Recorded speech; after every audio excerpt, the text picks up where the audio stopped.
আজকে বাইরের ওয়েদারটা খুব সুন্দর ছিল। আমাদের বাড়ির মাধবীলতা গাছটা খুব সুন্দর হয়েছে। আজকে আমি বাড়িতেই ডোসা বানাবো। 1 কাপ এর ডাল আর 2 কাপ গোবিন্দভোগ চাল ভালো করে ভিজিয়ে রেখেছিলাম। তারপরে জারের মধ্যে চাল আর ডাল ভালো করে বেটে নিচ্ছি। এইরকম একটা ব্যাটার তৈরি করে নিচ্ছি। দুবার ভালো করে আমি পেস্ট করে নিয়েছি। বানানোর জন্য ডোসার ব্যাটারটা যেন বেশি গাঢ়ও না হয় আর বেশি যেন পাতলাও না হয়। পর মেয়ে বিকেলবেলা মাঠে যাবে বলে ও দুধটা গরম করেছিলাম, সেটাই ঠান্ডা করছিলাম। তারপরে ওই ব্যাটারের মধ্যে দিয়ে দিলাম পরিমাণ মতো লবণ আর হাফ চামচ বেকিং সোডা দিয়ে ফেটিয়ে ঢেকে রেখে দেবো। পর গাছ থেকে কতগুলো ফ্রেশ কারি পাতা পেরে নিয়ে আমি ঘরে চলে গেলাম। তারপরে আমরা চলে গেলাম মাঠে।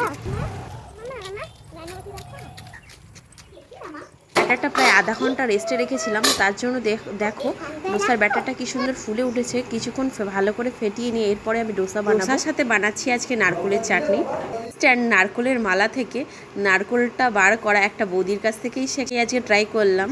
ডোসা বানানোর জন্য লোহার তাওয়া বসিয়ে দিলাম। তার উপরে দিয়ে দিলাম জল দিয়ে একটা পরিষ্কার সুতির ন্যাকড়া দিয়ে মুছে দিলাম। তেল দিয়েও ঠিক সেই কাজটাই করলাম। তারপর আমি ডোসার ব্যাটারটা দিচ্ছি।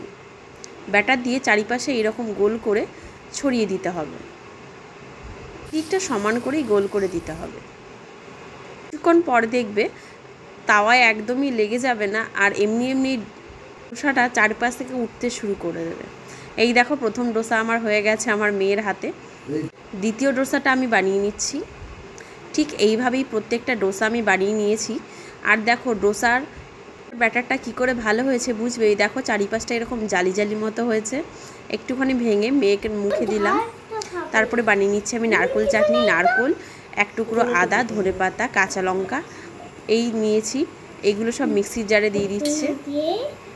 এবার এটা ভালো করে ব্লেন্ড করে নেব। আমি রান্না করতে আসবার ইনি আসবে না, এটা কখনো হতেই পারে না। কিছু একসাথে ব্লেন্ড করে নেওয়ার পর এখন দিচ্ছি স্বাদ অনুযায়ী লবণ দেওয়ার পর একটা কড়াই বসিয়ে দিয়েছি। কড়াইয়ের মধ্যে দিয়ে দিচ্ছি সর্ষের তেল। ফোড়নে দেবো শুকনো লঙ্কা, সর্ষে আর জিরে। তারপরে দিয়ে দিচ্ছি কারি পাতা। একটু পুড়ে মতো গেলেই তারপরে তেলটা গরম থাকা অবস্থায় নারকেলের চাটনির মধ্যে দিতে হবে। আমার বাড়িতে তড়কা লাগানোর হাতা নেই, তার জন্য আমি কড়াইতেই এইটা ফোড়নটা দিলাম। আর যারা আমার এই ভিডিওটা দেখছো বাড়িতে ডোসা বানালে তোমাদের ডোসাও কিন্তু এরকম ক্রিস্পি। ভিডিওটা কেমন লাগলো অবশ্যই কমেন্ট করে জানিও, আর বাড়িতে অবশ্যই এই রেসিপিটা ট্রাই করো।